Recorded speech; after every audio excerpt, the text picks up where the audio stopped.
নির্বাচন নিয়ে এ আপুটি কি বললো, অবশ্যই আপুর কথাগুলো মনোযোগ দিয়ে শুনে যাবেন এবং ভিডিওটা ভালো লাগলে বেশি বেশি করে শেয়ার করবেন।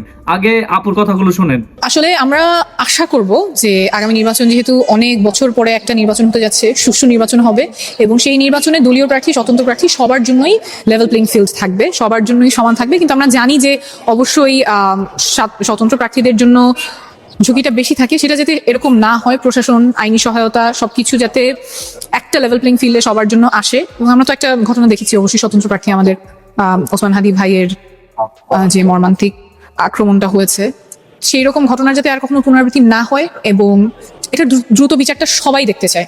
আজকে যারা আসছেন তারা কিন্তু আমাকে বলে যাচ্ছেন বিচারটা যাতে হয়। পরিস্থিতি অবশ্যই সংকটাপন্ন।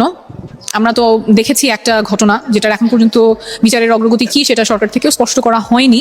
তো আমাদের অবশ্যই প্রয়োজন যে শহীদ ওসমান হাদির ক্ষেত্রে বিচারটা কতখানি এগিয়েছে সেটা সরকার থেকে স্পষ্ট করা, এবং যারা প্রার্থী আছে তাদের নিরাপত্তা জোরদারে কি কি পদক্ষেপ সেটাও যাতে সরকার স্পষ্ট করে। এবং অবশ্যই দলের সাথে যখন নির্বাচন হয় তখন এক ধরনের সাপোর্ট থাকে, দলের নেতাকর্মীরা সাথে থাকে, স্বতন্ত্র প্রার্থীদের সেই সাপোর্টটা থাকে না।